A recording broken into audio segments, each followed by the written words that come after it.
గోడచాటుగా ఉన్న విజయ గుండె తేలికపడింది. ఆమె మనస్సు గర్వపడింది. అరే, నేనెప్పుడూ పారిపోలేదయ్యా.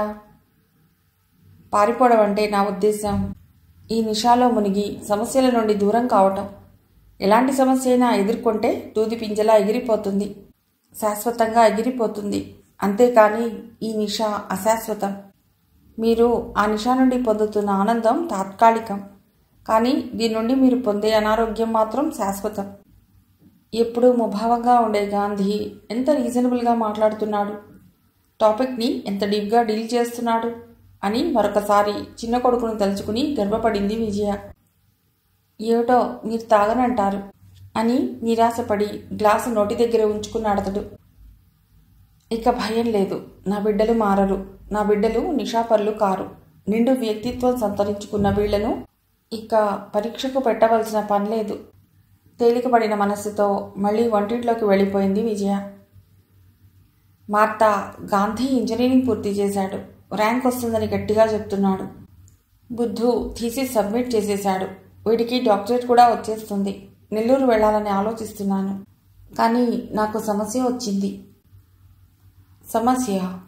ఇప్పుడు కూడా నీకు సమస్య అని నవ్వింది మార్తా ఫోన్లో. మార్తా, ఈరోజు బయలుదేరి నీ దగ్గరికి వస్తున్నా. మీ ప్రభువుది నీది ఆశీర్వాదం కావాలట పిల్లలకు. నాకు తిరుమలకెళ్ళి దర్శనం చేసుకురావాలనుంది. ఇదా సమస్య? ఇంకా పెద్దగా నవ్వింది మార్తా. కాదు కాదు, ఊరికే చెప్పాను అని తన సమస్య గురించి వివరంగా చెప్పింది విజయ. రెండో ఆలోచన వద్దు విజయ. పిల్లలు ఇక్కడికి వస్తున్నారు కదా, వాళ్ళకు నేను చెప్తాను. అక్కడికి వెళ్ళాక నువ్వు అందరి మధ్యలో వాళ్ళు నీ పిల్లలని డిక్లేర్ చేయి. నాకు కూడా నెల్లూరుకి ట్రాన్స్ఫర్ అయ్యేలా ఉంది. ఎంత హ్యాపీ న్యూస్ మార్తా. కానీ నేను ఒకటి ఆలోచిస్తున్నాను.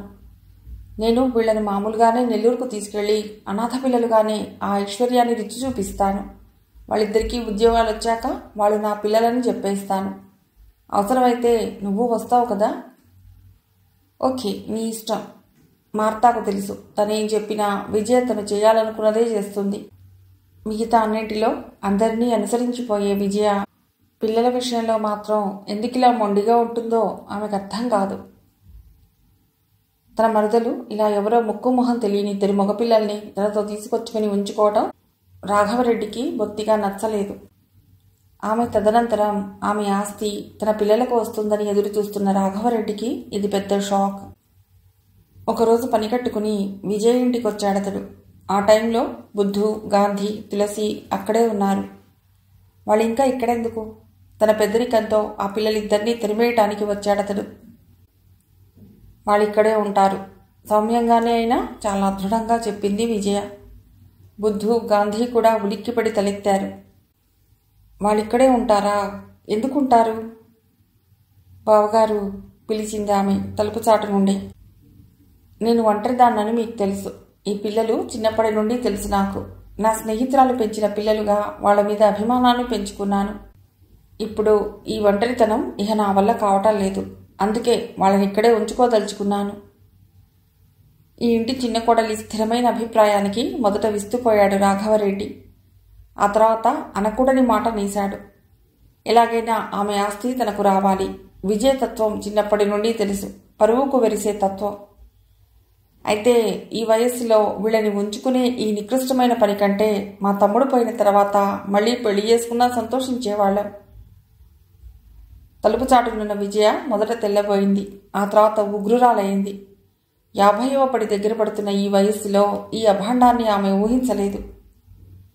బావగారు అరుస్తున్నట్టుగా పిలిచి తలుపు చాటు నుండి యువతలకొచ్చేసింది విజయ. అప్పటికే తులసి అక్కడికొచ్చి భయంగా నిల్చునుంది. బుద్ధు, గాంధీ కూడా మొదట తెల్లబోయి తర్వాత రాఘవరెడ్డి వైపు అసహ్యంగా చూశారు. తన గుండెల్లో నుండి మాటలు తన్నుకొచ్చి ఏ ఒక్క మాట పైకి రాలేనంత ఆవేశంతో ఓ క్షణం ఉండిపోయింది విజయ. ఆ తర్వాత ఒక స్థిర నిర్ణయానికి వచ్చిందాన్లా అంది. బావగారు, ఈరోజు మీకు నిజం చెప్పేస్తున్నాను. వీళ్ళిద్దరూ నాకు కడుపున పుట్టిన బిడ్డలు. తులసి కంటే రాఘవరెడ్డి కంటే ఎక్కువ షాక్ తిన్నది బుద్ధు, గాంధీ. అయితే ఇంత దయామయి తాలూకు అక్రమ సంతానమా తాము? రాఘవరెడ్డి కనుబొమలు ముడిపడ్డాయి. ఎప్పుడు పుట్టిన బిడ్డలు వాళ్ళు? ఆలోచిస్తున్నాడతడు. అతడు ఆమె నడవడికను అనుమానిస్తున్నాడు. ఇది నిజం. వీడు ఆమె బుద్ధు దగ్గరికొచ్చి అతడి చెయ్యి పట్టుకుని కాస్త ముందుకు లాగింది. వీడు మీరంతా మదన్ అని ముద్దుగా పిలుచుకున్న ఆనాటి 3 ఏళ్ల సిద్ధార్థ. కరెంట్ షాక్తో చనిపోయాడని మిమ్మల్ని నమ్మించిన సిద్ధార్థ. ఇక వాడు పుట్టగానే చనిపోయి పుట్టాడని టెలిగ్రామ్ ఇచ్చానే వాడి పేరు గాంధీ. ఉండండి, మీరు నమ్మరు. మార్తాకు ఫోన్ చేస్తున్నాను. ఆమె వచ్చి మీకంతా చెప్తారు. నాకు ఈ విషయంలో సహాయం చేసిన నా స్నేహితురాలు ఈ భూమి మీద లేదు. లేకపోతే ఆమెను కూడా పిలిపించేదాన్ని. స్నేహితురాలు గుర్తుకొచ్చి ఆమె గుండె ఆర్ద్రమై ఇక మాట్లాడలేకపోయింది. కథలు చెప్పొద్దు, అసహనంగా అరిచాడు రాఘవరెడ్డి. ఇది కథ కాదు, పచ్చి నిజం. ఇన్ని సంవత్సరాలుగా వాళ్ళని దూరం చేసుకుని నేను అనుభవించిన నరకం. అంత అవసరమే వచ్చింది? వ్యంగ్యంగా అంటున్న బావగారి వైపు అసహ్యంగా చూసింది విజయ. దయచేసి నన్ను ఇంకేమీ అడగొద్దు. మార్తా వస్తుంది. మార్తా ఎవరో బుద్ధుకి గాంధీకి తెలుసు. ఆమెతో మీరు మాట్లాడొచ్చు. ఈ అవమానానికి తట్టుకోలేక విసురుగా వెళ్ళిపోయాడు రాఘవరెడ్డి. తులసి భయంగా తోటికోడల దగ్గరికి నడిచి ఆమె భుజం మీద చెయ్యి వేసింది. విజయ, ఏమిటిది? వణుకుతూ అడిగిందామె. ఆమెకు ఈ సత్యాన్ని జీర్ణించుకోను శక్తి లేదు. ఆమెకిప్పుడు 6 పదులు దాటిపోతున్న వయస్సు. అక్క, వాడు మన సిద్ధార్థ అని తోటికోడలి భుజం మీద వాలిపోయి వెక్కి ఏడ్చింది విజయ. తులసికంతా అయోమయంగా ఉంది. బుద్ధు, గాంధీ ఇద్దరూ నిరోమయంగా నిల్చునున్నారు. విజయ మాటల వల్ల తాము అక్రమ సంతానం కాదని తెలుస్తోంది. కానీ కన్నబిడ్డల్ని ఇలా వదులుకోవలసిన అవసరం ఆమెకేమొచ్చింది? మొదట బుద్ధు తేరుకున్నాడు. విజయ్ దగ్గరగా నడిచొచ్చి అప్పటికే తోటికోడలి ఒడిలో వాలిపోయి హిస్టీరియా వచ్చిందానిలా ఏడుస్తున్న విజయ్ దగ్గరికి వచ్చి, అమ్మా. విజయ్ తలెత్తింది. ఆమె బుగ్గలు, మనస్సు కూడా తడిచిపోతున్నాయి. బుద్ధు, ఈమె మీ పెద్దమ్మ. తులసి తలెత్తి సిద్ధార్థ వంక చూసింది. చనిపోయాడనుకున్న మదన వీడు. ఆమె ఆప్యాయంగా సిద్ధార్థ తల మీద చేయి వేసింది. అమ్మా పిలిచాడు బుద్ధు. నాయనా, నన్ను ఇంకేమీ అడక్కు. చెప్పే శక్తి నాకు లేదు. ఫోన్ చేయి. మార్తా సిస్టర్ వస్తారు. ఆమె మీకంతా చెప్తారు. అది కాదు, ఆ విషయం కాదు. మీరు మొదట కాస్త నిబ్బరాన్ని తెచ్చుకోండి. ఇందులో ఇంత బాధపడవలసిందేమీ లేదు. అంత దుఃఖంలోనూ విజయ్ కళ్ళు ఆనందంతో తళతళలాడాయి. కన్నీటి పొరల వెనక్గా గాంధీ మెల్లిగా కదిలి వెళ్ళటం కనిపించిన విజయలో మళ్లీ దిగులు, వ్యధ. గాంధీ తత్వం ఆమెకు తెలుసు. గాంధీ, ఎక్కడికెడుతున్నావు? మార్తా సిస్టర్కు ఫోన్ చేసి వస్తాను. మార్తా చెప్పిన విషయాలన్నీ విన్న హాల్లో ఉన్న వ్యక్తులందరిలో ఒక్కొక్కరిలో ఒక్కో రకం రియాక్షన్. మొత్తానికందరూ ఈ విషయాన్ని నమ్మారు. విజయ్ కన్నీళ్లు ఆ విషయాన్ని నమ్మేలా చేశాయి.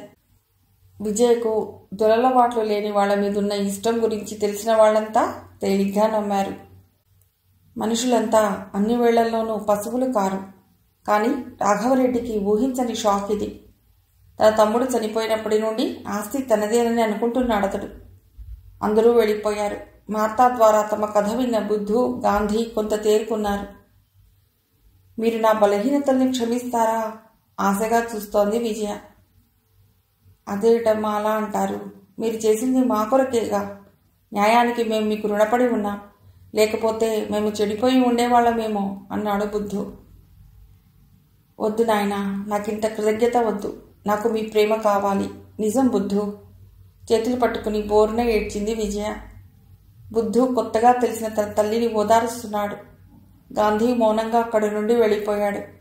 అలా వెళ్ళిపోతున్న కొడుకు వంక దిగులుగా చూసింది విజయ. తల్లిని, మార్తా సిస్టర్ని వదిలేసి గాంధీ వెనుక వెళ్ళాడు బుద్ధు. అతనికి ఈ సత్యాన్ని జీర్ణించుకోవటం అసాధ్యంగానే ఉన్నా అతడు విజయం అర్థం చేసుకున్నాడు. నా వల్ల కాదు. నేను ప్రేమించలేను. వెనక్కి తిరిగి చూసుకుంటే బాల్యంలో ఒక్కటంటే ఒక్కటి మధుర స్మృతి లేకుండా చేసింది. 25 సంవత్సరాలు అనాథలమనే భావంతో మనల్ని మనం చీకొట్టుకునేలా చేసింది. ఈ ప్రపంచంలో మనం ఎవరికీ ఏమీ కాము అనే భావం. నీకు అర్థం కాలేదేమో, అది గుండెల్ని పిండేసే దౌర్భాగ్యం. గాంధీ గొంతు ఆవేశంలో బొంగురుపోయింది. ఓకే గాంధీ, నువ్వు చెప్పేవన్నీ ఒప్పుకుంటున్నాను. కాస్త ఆలోచించు. ఆమె ఎవరి కొరకు ఇదంతా చేసిందంటావు? అది ఆమె కోరిక. వెల్ గాంధీ, కానీ ఒకటి మర్చిపోతున్నావు. తన కొడుకుల్ని ప్రయోజకుల్ని చేసిందనే గర్వం కొరకు ఆమె అలా చేసిందనుకోవటానికి కూడా అవకాశం లేదు. ఎందుకంటే ఆమె మనల్ని తన బిడ్డలుగా ఆ తర్వాతైనా ప్రకటించాలని అనుకోలేదు. గాంధీ మాట్లాడలేదు. కేవలం మన మీద ప్రేమ కొద్దీ మనం బాగుండాలని ఆమె చేసిన ఈ పని ఆమెకు ఏ ఆనందాన్ని మిగిల్చిందంటావు? లాలించి కోప్పడి పైన వేసుకుని ఆనందించే రోజులంతా శూన్యంగా బతికింది. బిడ్డల్ని కన్నది, వాళ్ళని పోషించింది, వాళ్ళ కొరకు సర్వం చేసింది. కానీ బిడ్డల దృష్టిలో ఆమె తల్లిగా మిగల్లేదు. కేవలం తల్లిగా వేదనను అనుభవించిందే గాని ఆనందాన్ని అనుభవించలేదు. ఇకనైనా ఆమె సుఖపడాలి గాంధీ. ప్లీజ్, నువ్వు కాస్త మారి ఆమెను ప్రేమించడానికి ప్రయత్నించు. శుష్కంగా నవ్వాడు గాంధీ. బుద్ధు, ప్రేమనేది హఠాత్తుగా రాదు. ఆ సంగతి నీకు తెలుసు. అలా అనకు గాంధీ. ఒకవేళ ఈమె మనల్ని కన్న తల్లి అని మనకిప్పుడే తెలిసి ఉండొచ్చు, కానీ గతంలో కెడితే ఆమె మనల్ని ఎప్పుడు ప్రేమించలేదు. గాంధీ ఇక్కడ మాట్లాడలేకపోయాడు. నిజమే, ఆమె ప్రేమ తనకు అతిగా ఎబ్బెట్టుగా అసహజంగా అనిపించిన క్షణాలెన్నో ఉన్నాయి. అయినా గాంధీ మాట్లాడలేదు. మౌనంగా లేచి వెళ్ళిపోయాడు. ఈ విషయం తెలిసి ఆఘమేఘాల మీద వచ్చారు విజయ్ తండ్రి, అతడి రెండో కొడుకు, కోడలు. అమ్మా, ఇది నిజమా అన్నాడు ఆనందంతో చిగురుటాకులా కంపించిపోతూ. అతడికి సిద్ధార్థ మృతిసీను, చనిపోయి పుట్టిన రెండో మనవడి చావు అన్నీ గుర్తున్నాయి. వదినా, ఇలా ఎందుకు చేశావు? అక్క, ఇలా ఎందుకు చేశావు అని అడిగే తమ్ముడికి మరదలికి విడమర్చి తన గుండెల్లో భయాన్ని భారాన్ని అంతా చెప్పుకుంది విజయ. వార్త తెలిసిన రజియా, సత్య, రాజు లాంటి వారు వచ్చి తమ ఆనందాన్ని తెలియజేసి వెళ్లారు. అప్పుడు విజయకు జయగుర్తొచ్చింది. కళ్లలో నీళ్లొచ్చాయి. జయ బతికుంటే ఈ సత్యం వెల్లడైనందుకు ఆనందించే వాళ్లలో మొదటిదై ఉండేది. గాంధీకి, బుద్ధుకి ఇది సరికొత్త వాతావరణం. ఎవరెవరో ఏవేవో బంధుత్వాలు. కొందరు వ్యంగ్యంగా, కొందరు ఆప్యాయంగా, కొందరు ముభావంగా, కొందరు అసూయగా మాట్లాడుతుంటే వీళ్ళు నావాళ్లు అనే సత్యాన్ని జీర్ణించుకోకుండా ఉండలేక సతమతమైపోతున్నారు. ఇప్పుడిప్పుడే విజయ అభిమానాన్ని అర్థం చేసుకుని దగ్గరవుతున్న గాంధీ ఈ సత్యం తెలిసాక ఒక్కో మెట్టే దూరమైపోతున్నాడు. కానీ చుట్టూ ఉన్న పరిసరాలను అర్థం చేసుకోవటం, వాళ్ళ మనస్తత్వాల్ని అనలైజ్ చేయటంలో మునిగిపోయేవాడు. బుద్ధులో మాత్రం ఇది పెద్ద ఆశ్చర్యం. అమ్మ ఇలా ఎలా చేసింది అనే ప్రశ్నకు అతడికి జవాబు దొరికింది. కానీ అలా చేయటానికి ఆమెకు అవకాశం ఎలా లభించింది, ఎలా తట్టుకుంది? ఇదే అతడిలో క్షణక్షణం తరుముతున్న ప్రశ్న.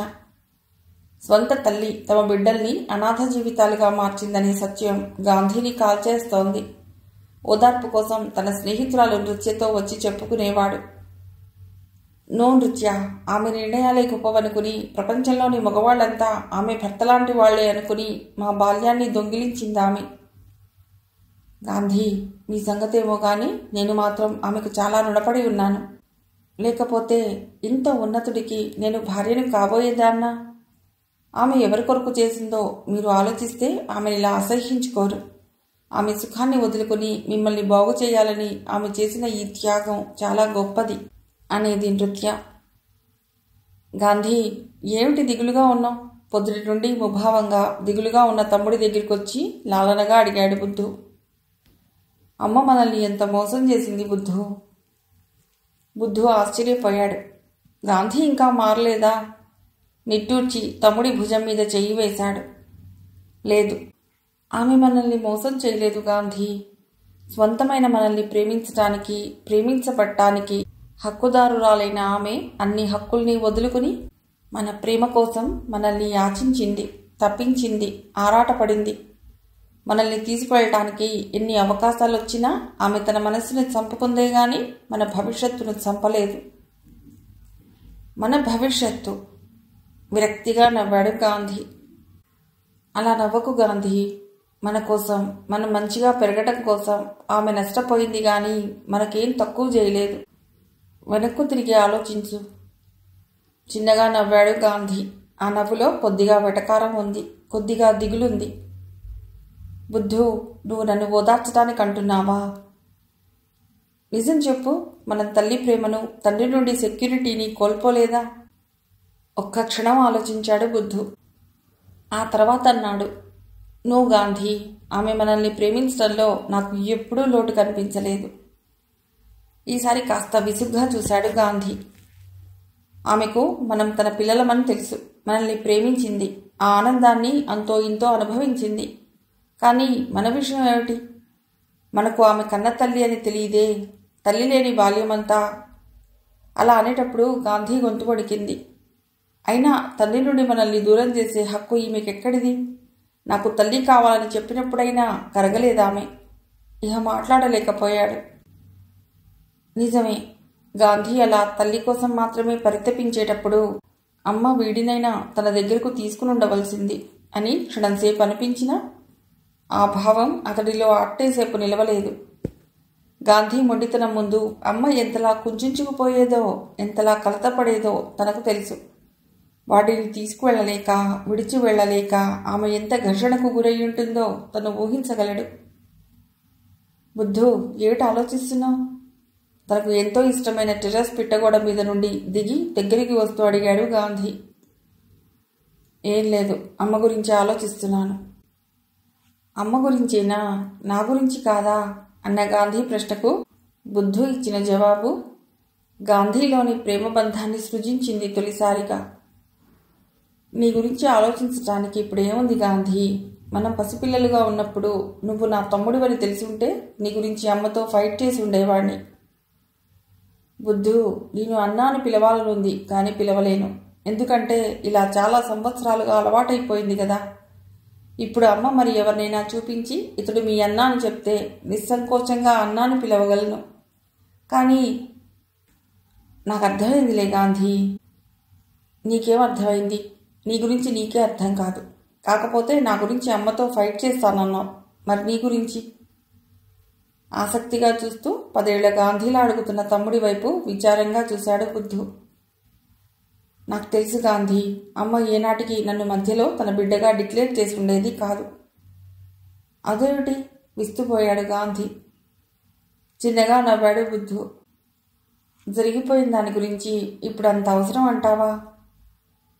అవసరం లేదనుకో, అయినా చెప్పు, వినాలనుంది. వినాలనుందా అని నవ్వి, అమ్మ నా గురించి ఎప్పుడూ దిగులు పడేది కాదు. నీ గురించే ఆమె ఘర్షణ అంతా. అది అలా వదిలే గాని గాంధీ, అమ్మను అర్థం చేసుకోవడానికి ప్రయత్నించు.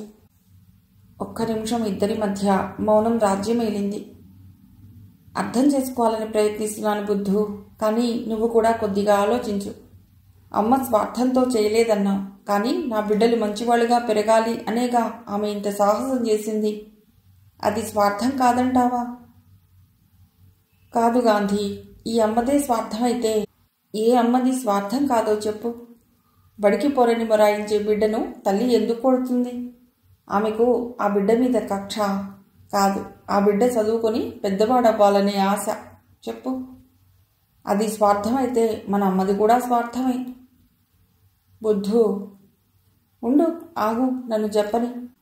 పక్కింటి పిల్లవాడితో కొట్లాడుతుంటే తన బిడ్డది తప్పులేకపోయినా బిడ్డనే శిక్షిస్తుంది తల్లి. ఎందుకు? తన బిడ్డ ఫ్యూచర్లో ఇలాంటి తగువులకు పోకూడదని, మంచి పేరు తెచ్చుకోవాలని. చెప్పు, ఆ తల్లిది తప్పేనా? అయితే మన అమ్మది తప్పే. ఆయాసంతో ఆగాడు బుద్ధు. ఆలోచనలో పడ్డాడు గాంధీ. సిద్ధార్థ, అమ్మ లేదా అంటూ వచ్చిన అనసూయకు ఎదురెళ్ళాడు బుద్ధు. గాంధీ కూడా లేచి నిల్చున్నాడు. తాము ఈ ఇంటికి వారసులుగా వచ్చినప్పుడు ఆ విషయం తెలుసుకుని వచ్చిన బంధుమిత్రులలో తమని ఆకర్షించిన వారిలో అనసూయ ఒకరు. తమని చూసిన క్షణంలో ఆమె కళ్ళల్లో ఆనందం వర్ణనాతీతం. మా విజ్జి గొడ్రాలు కాదు, ముత్య లాంటి 2 పిల్లలకు తల్లి. అంతకంటే ఆమె ఏమీ మాట్లాడలేదు. తనకు కూడా చెప్పకుండా దాచిపెట్టిన ఈ రహస్యానికి విజయ మీద ఆమె నిష్ఠురపడలేదు. అమ్మకు ఎంత మంచి ఆప్తులున్నారు. లేకపోతే అమ్మ బతుకు ఇంకెంత శూన్యమైపోయి ఉండేది అనుకున్నాడు బుద్ధు ఆ రోజు. కూర్చోండి ఆంటీ, అమ్మను పంపిస్తాను అనేసి లోపలికి వెళ్ళిపోయాడు గాంధీ. అతడి మనసు ఏకాంతాన్ని కోరుకుంటోంది. బుద్ధుల కొత్త బంధుత్వాన్ని, కొత్త పరిచయాల్ని స్వీకరించలేకపోతోంది. సిద్ధార్థ, చిన్నప్పుడు నేను నిన్ను చాలా ముద్దు చేసేదాన్ని. నీతో గడిపే క్షణాల్లో నాకు ఇంట్లో బాధలేవి గుర్తొచ్చేవి కాదు. బుద్ధు చిన్నగా నవ్వాడు. నువ్వు చాలా ముద్దుగా ఉండేవాడివి. జ్యోత్స్నను అక్క అని పిలిచేవాడివి. అక్క గుర్తుందా నీకు? బుద్ధు సంకోచంగా నవ్వాడు. గుర్తుండదులే, చాలా చిన్నవాడివి కదా. నాకేవి గుర్తులేదా ఆంటీ?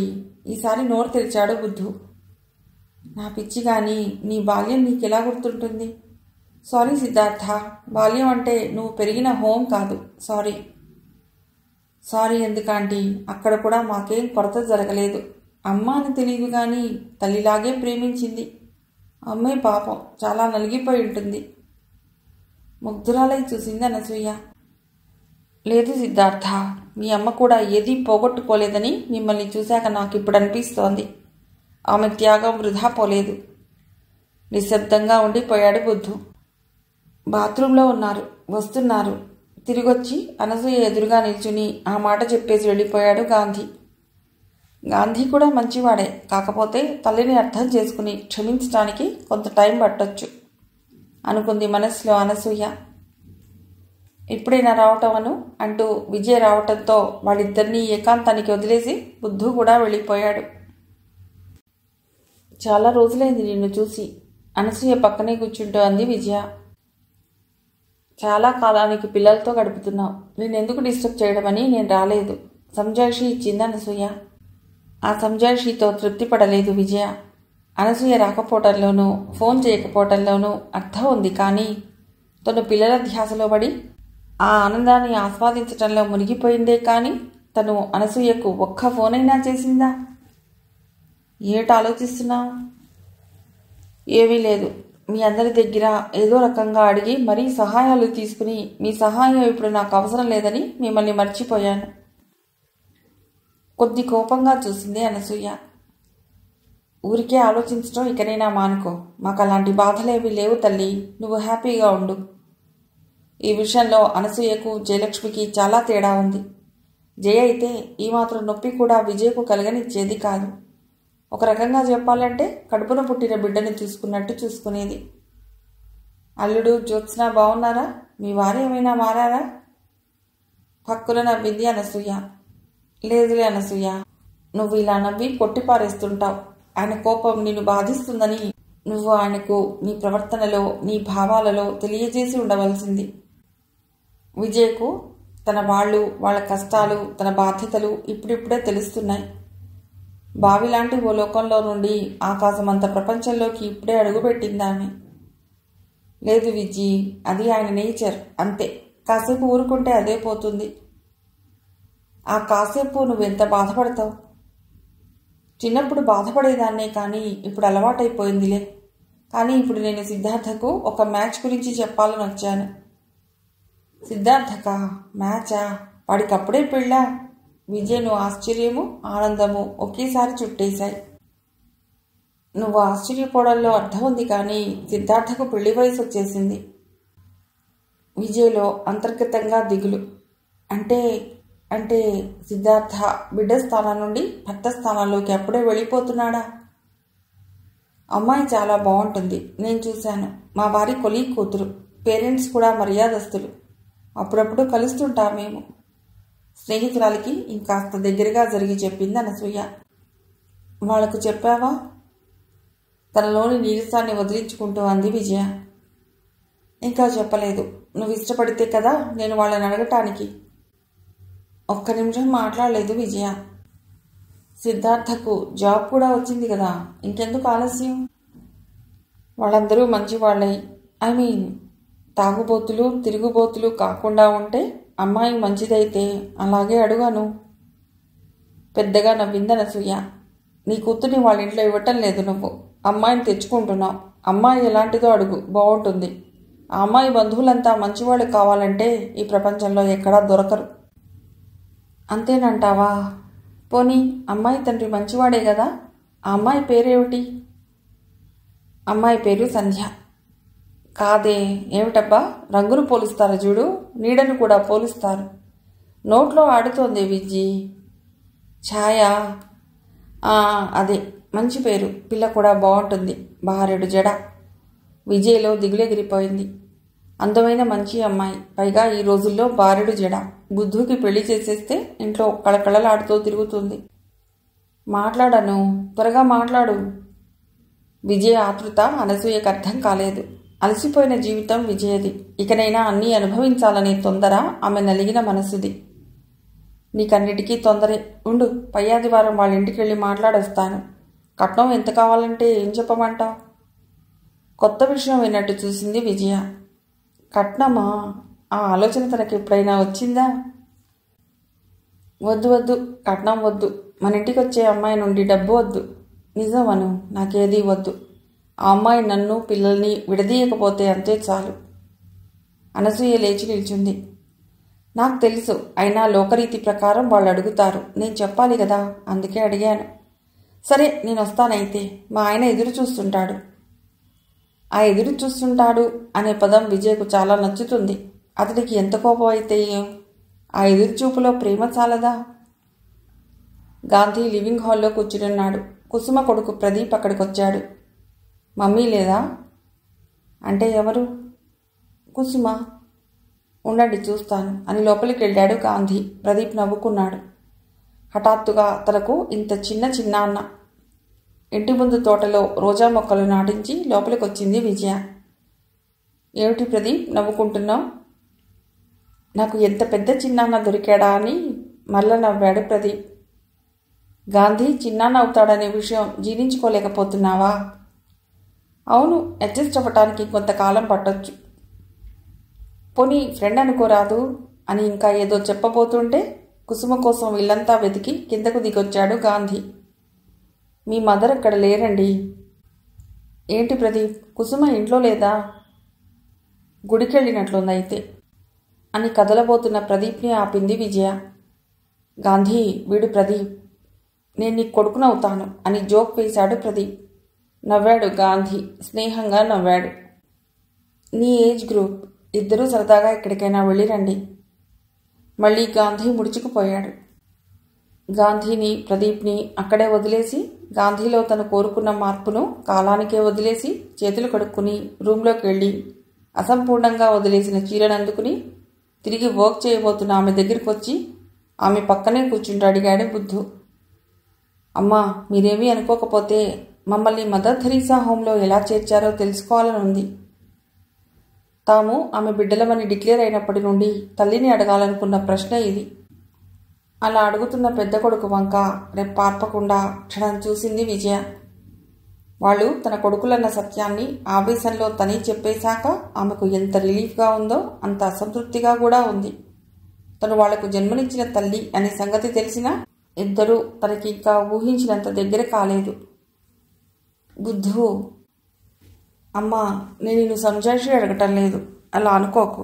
కేవలం కుతూహలం అంతే. పర్వాలేదు నాయనా, నీకు చెప్పుకోవాలనే ఉంది నాకు. 5 నిమిషాల నిశ్శబ్దం తర్వాత మొదలెట్టింది విజయ. బుద్ధు, నువ్వు గర్భంలో ఉన్నప్పుడు నాకు ఫలానా బిడ్డ కావాలనే కోరిక లేదు. నాకు కావాల్సింది నా ఒళ్ళో ఓ పసిబిడ్డ, నా అశాంతిని, నా కన్నీళ్లను తుడవటానికి ఓ లేత చెయ్యి. కానీ బుద్ధు, మీ నాన్న నన్ను ఉడికించను, పోసే బీఫ్ చుక్కని చప్పరించే నిన్ను చూసినప్పుడు మాత్రం వీడు ఆడపిల్లయితే ఎంత బాగుండేది అని వాపోయేదాన్ని. మీ నాన్న ముచ్చట్లు నీతో ఇలా ఉండేవి. నాన్న, ఎన్ని పెళ్ళిళ్ళు చేసుకుంటావురా? ఆడదానికి చనువివ్వకురా నాయనా, నెత్తికెక్కి కూర్చుంటారు. ఏరా, బీచ్ చాలా బ్రాందీపోయినా. బుద్ధు, చూడు చూడు మీ అమ్మ మొహం. నువ్వేమన్నా ఆడదానివా? మనిష్టం. 10 గుడిసెల్లోకి దూరుతాం, 100 రకాల డ్రింక్స్ తాగుతుంటాం. వీళ్ళెవరు మన అడగటానికి? బుద్ధు, అవన్నీ నీకప్పుడు అర్థం కాలేదు. నాకు తెలుసు. కానీ నువ్వు మీ నాన్న హావభావ చేష్టలకే నవ్వేవాడివి. నీ నవ్వులో నాకు మీ నాన్న, మీ మావయ్య, తులసక్క కొడుకులు అందరూ కనబడేవారు. అశాంతితో గిలగిల్లాడిపోయేదాన్ని. ఇంకా తప్పటడుగులన్నా వేయటం రాని నువ్వు నీ జీవితంలో తప్పటడుగులు వేయబోతున్నావని ఊహించి భయంతో బిగుసుకుపోయేదాన్ని. ఆ రోజుల్లో నేను అనుభవించిన నరకాన్ని నేను మాటల్లో వర్ణించలేను బుద్ధు. నా జీవితం గురించి ఎప్పుడో ఆలోచించడం మానేశాను. కానీ నన్ను అల్లుకున్న నీ జీవితాన్ని గురించి ఆలోచించడం మొదలెట్టాను.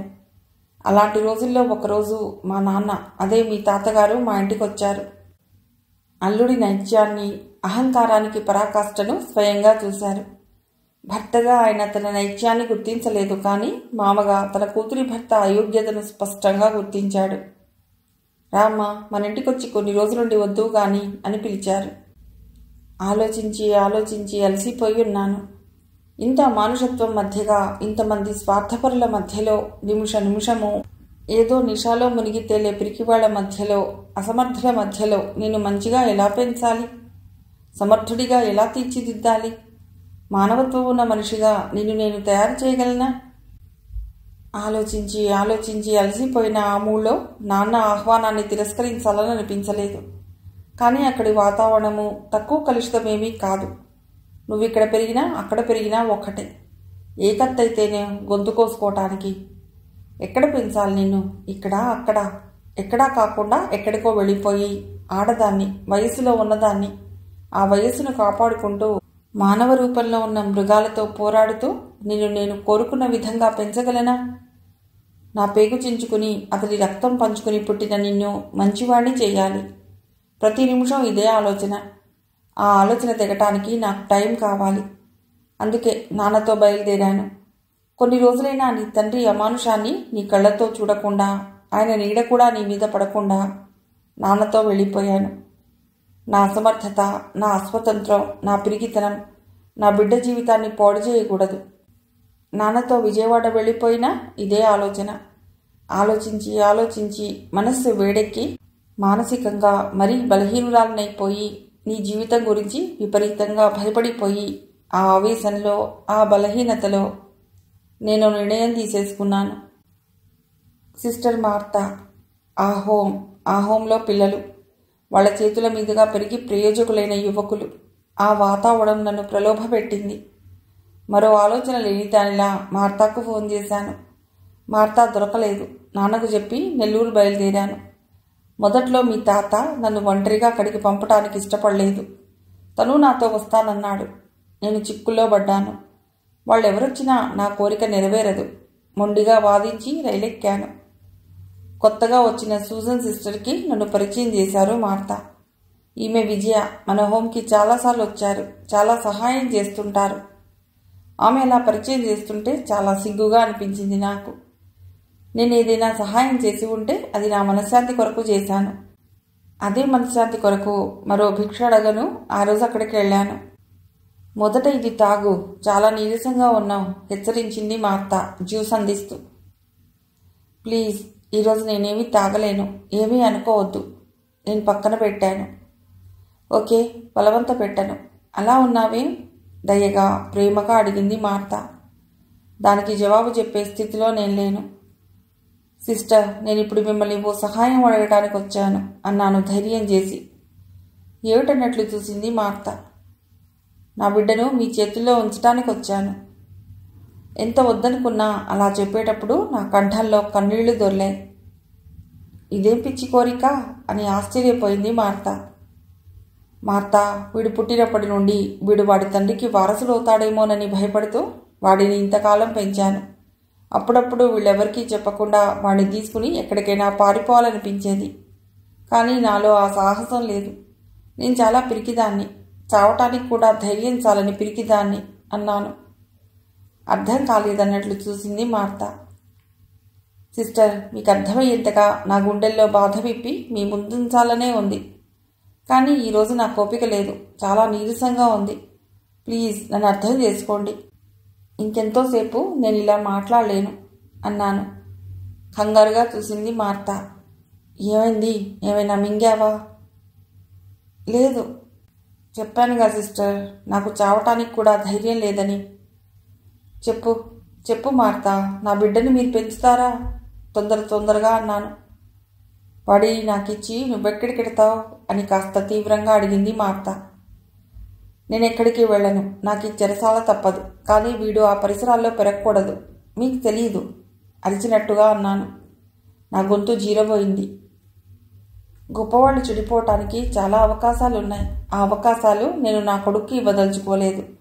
నేను నా కొడుకుని సమాజానికో ముద్దుబిడ్డగా తయారు చేయాలని అనుకుంటున్నాను అన్నాను మళ్ళీ.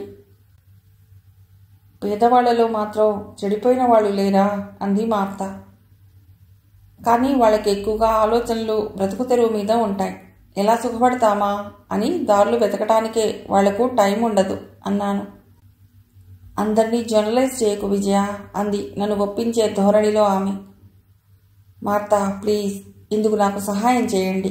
నా బిడ్డను పెంచి ప్రయోజకుడిని చేయండి. సంపూర్ణత్వం సంతరించుకున్న నా కొడుకుని నాకు అప్పగించండి. నాకున్నదంతా మీ దోసిట్లో పోస్తాను అన్నాను ఆవేశంగా. విజయ, మా హోంలో ఇలా పిల్లల్ని పెంచుతున్నామంటే వాళ్లను రోడ్డు పాలు చేయకుండా ఓ మెట్టు పైకెక్కిస్తున్నామన్నమాట. అదే నీ బిడ్డను తీసుకొచ్చి ఈ హోంలో పెంచితే వాణ్ణి జీవితంలో ఓ మెట్టు దించుతున్నామన్నమాటే. నేనింకా ఆవేశపడిపోతూ అన్నాను. అంటే అంటే మెట్టు ఎక్కటానికి దిగటానికి కొలమానం డబ్బొక్కటేనా? చెప్పు చెప్పు మార్త. డబ్బా? అదొక్కటే కాదు. తల్లి ప్రేమ, తండ్రి ప్రేమ అని ఏదో చెప్పబోయిందామె. ఆగండి. తండ్రి ప్రేమ, తాగుబోతు కొడుకు త్రాగుబోతే కావాలని మగవాడు ఎంతమంది ఆడవాళ్ళని అనుభవిస్తే అంత గొప్పతనమనే వాడి ప్రేమ మీ ప్రేమ కంటే గొప్పదా? అలాంటి వ్యక్తి చేతుల్లో నుండి మీ చేతుల్లోకి అప్పజెప్పటం వాడిని ఒక మెట్టు దించటమా? చెప్పు మార్తా అని ఉద్రేకపడ్డాను. విజయ, అతడి ప్రేమను కించపరచవద్దు. నువ్వు తప్పు చేస్తున్నావు. తండ్రి బిడ్డను ప్రేమించకుండా ఉండలేడు. అది సృష్టి రహస్యం. కాకపోతే అతడి ఆలోచన విధానం వేరు, అంతే. ఇప్పుడున్న వేడి రక్తం ఎప్పుడూ ఉండదు. అతడికి ఇంకాస్త వయసు రాగానే అతడు మారతాడు అని మీ నాన్నను సమర్థించబోయిందామె. అప్పుడు మారి ఏం చేయను? నా బిడ్డ పతనమయ్యాక నా భర్తలో పశ్చాత్తాపం ఎందుకు? నీరసంగా అన్నాను. మార్త మాట్లాడలేదు. కొద్దిగా నా మానసిక పరిస్థితిని అర్థం చేసుకోవటానికి ప్రయత్నిస్తోంది. ఆ కొద్దిపాటి మౌనాన్ని కూడా సహించలేని నేను మళ్ళీ అడిగాను. చెప్పండి ప్లీజ్, నా బిడ్డను మీరు పెంచరా? నాకు ఈ సహాయం చేయరా? ఇక మాట్లాడలేనట్లు ఆయాసపడుతున్న నా వంక చూసింది మార్త. నా కళ్ళు మూసుకుపోతున్నాయి. ఇంకాసేపట్లో స్పృహ తప్పేలా ఉంది. చప్పున నన్ను పట్టుకుని తనకి ఆనించుకుందామే. కొద్దిసేపటికి తేరుకున్నాను. నా ఒంటి నిండా చెమటలు. సిస్టర్ సూజన్ సహాయంతో నన్ను లోపలికి తీసుకువెళ్ళి ఓ పడక మీద పడుకోబెట్టింది. కళ్ళు మూసుకుని ఓ పక్కకు తిరిగి నిశ్శబ్దంగా పడుకున్నాను. కాళ్ళ మీద దుప్పటి కప్పి తలుపు ముందుకు లాక్కుని సూజన్తో సహా వెళ్ళిపోయింది మార్త. 10 నిమిషాల తర్వాత తిరిగొచ్చి నా చేత జ్యూస్ తాగించింది. ఇప్పుడు చెప్పండి, అసలు ఎందుకు ఇలాంటి నిర్ణయం తీసుకున్నారు అంది. మొదట మీరు నాకు సహాయం చేస్తానని మాటిస్తే కానీ నాకు శక్తి రాదు ఏదైనా చెప్పటానికి అన్నాను. ఆహా, అది సహాయం అనబడదు. బాగా ఆలోచించు. మద్రాసులో ఏదైనా మంచి స్కూల్లో చూసి హాస్టల్లో వేయండి. అన్నీ ఉండి అనాథల మా మధ్య. ఆమె మాటలు పూర్తి కాలేదు. మార్తా, మీ మధ్య పెరిగిన బిడ్డ అనాథ కాడు అన్నాను నేను దృఢంగా. నిజమే, మాకు చేతనైనంత ప్రేమ వాళ్ళకి ఇస్తాం, బాధ్యతగా చూస్తాం, ప్రేమిస్తాము కూడా. కానీ వాళ్ళ చిన్ని గుండెల్లో మా ప్రేమ పట్ల ఎక్కడో అనుమానం ఉంటుంది. మేము వాళ్ళ తల్లులం కాదు కాబట్టి. సో విజయ, మనకు కావాల్సింది వాళ్ళని మనం నిజంగా ప్రేమిస్తున్నామా లేదా అని కాదు, మన ప్రేమ పట్ల వాళ్ళ తృప్తి, వాళ్ళ రియాక్షన్. ఆమె ఏదో చెప్తోంది. నేను మాట్లాడలేదు. ఆడినంతసేపు ఆడినా, చదివినంతసేపు చదివినా రాత్రయ్యేసరికి తల్లి వెచ్చని ఒడిలో పడుకున్న ఆనందం వాళ్ళకి మరి దేంట్లోనూ దొరకదు విజయ అంది. తల్లి చెప్తున్న దాన్ని చాలా ఆసక్తిగా వింటున్నాడు సిద్ధార్థ. నాకు తెలుసు బుద్ధు, నాది అసహజమైన కోరిక. లోకం దృష్టిలో మార్తా చెప్తున్నవన్నీ సత్యాలే. కానీ నువ్వు దేనికి బానిసైనా జీవితం అంతా నష్టమే. కొద్ది సంవత్సరాల బాల్యం అసంతృప్తి పడ్డా పర్వాలేదు. వీళ్ల చేతుల్లో పెరిగే నువ్వు మంచివాడివైతే ఆ తర్వాత అసలు జీవితం ప్రారంభమవుతుంది. నువ్వు సుఖపడతావు, నీ చుట్టూ ఉన్న వాళ్ళని సుఖపెడతావు. అదే చెప్పాను. విజయ, నీ ఆలోచన ఎంత పసిగా ఉంది. అది వాడి అందమైన బాల్యాన్ని దొంగిలించటం కదూ అని వాపోయింది మార్త. మార్త, నిజమే, వాడి బాల్యాన్ని దొంగిలించినా వాడికి మంచి భవిష్యత్తుని ఇస్తాను. మార్త మాట్లాడలేదు. ఊరికే కాదు సిస్టర్, మీరెంత అడిగితే అంత, వాడికి ఎంత ఖర్చయితే అంత మీకు నెల నెలా ఇస్తాను. కానీ నేను ఇస్తున్నట్లు వాడికి తెలియకూడదు అన్నాను. చాలా పిచ్చిగా ఆలోచించాను నేను కదూ బుద్ధు? లేదు లేదు, చెప్పమ్మా అన్నాడు చాలా కుతూహలంగా బుద్ధు. వీళ్ళందరినీ డబ్బు తీసుకునే పెంచుతున్నామా అని నవ్వింది మార్త. మార్త, వీళ్ళ సంగతి వేరు, వాళ్ళకేదీ లేదు. కానీ నా బిడ్డకుండేది అదొక్కటే, అది డబ్బు. అంతకంటే నేనేమివ్వగలను? నా బిడ్డను నాకు నచ్చిన విధంగా పెంచుకోలేని అనాథను అన్నాను నా మీద నేనే జాలిపడుతూ. స్వయం సానుభూతిలో చాలా నిషా ఉంది బుద్ధు. ఇన్నేళ్ళు ఆ నిషా నన్ను ఆవరించుకున్నందుకు సిగ్గుపడుతున్నాను. ఆ తర్వాత తల్లిని మధ్యలో కట్ చేశాడు సిద్ధార్థ. తర్వాత ఏముంది? ఎప్పటికప్పుడు నా పట్ల చిక్కబడుతున్న సానుభూతిని విరిచేసుకుంటూ ఇలాంటి ఆలోచనను ఇంకెప్పుడు రానివ్వకు అని ఆ టాపిక్కు పులి స్టాప్ పెట్టాలని ఎంతగానో ప్రయత్నించిందామె. ఇంతమంది అనాథల్ని సాకుతున్నావు, నా బిడ్డ నీకు బరువు అవుతాడా అని నిష్ఠురమాడాను నేను. సిద్ధార్థ తల్లి వైపు జాలిగా చూశాడు. అదే క్షణంలో అతడికి మార్తా సిస్టర్ గుర్తుకొచ్చింది. అమ్మా, మార్తా అమ్మకు పిల్లలు తల్లి దగ్గర పెరగటమే ఇష్టం. నన్ను ఎలా తీసుకున్నారో కానీ అని కొడుకు బాధపడుతుంటే గిల్టీగా ఫీల్ అయింది విజయ. ఇప్పుడు సిగ్గుపడుతున్నాను బుద్ధు. నిజంగానే మార్తాను చాలా ఇబ్బంది పెట్టాను. నా బిడ్డను నువ్వు సాకాలి అని చాలా ఒత్తిడి తెచ్చాక, ఇంచుమించు తన కాళ్ళు నేను పట్టుకునే దశకు నేను వచ్చాక, ఇక నా నిర్ణయం మారదని అర్థం చేసుకున్నాక ఒప్పుకుంది. రూల్స్ని అతిక్రమించి పాపం నిన్ను తీసుకుంది. కానీ బుద్ధు, నిన్ను సిస్టర్ చేతుల్లో పెడుతున్నప్పుడు మాత్రం అంతవరకు నాలో ఉన్న ఆవేశం, ధైర్యం అన్నీ సడలిపోయి నాకే అర్థం కాని భావం ఏదో నన్ను చుట్టేసింది. ఈ పని నా వల్ల కాదు అనుకున్న మొదటి క్షణం అది. ఆ తర్వాత అలా ఎన్నిసార్లు అనుకున్నానో లెక్కలేదు బుద్ధు. ఆమె ఆగింది. ఆ భయంకరమైన క్షణాల్ని ఊహించి కాబోలు ఆమె కొద్దిగా వణికింది.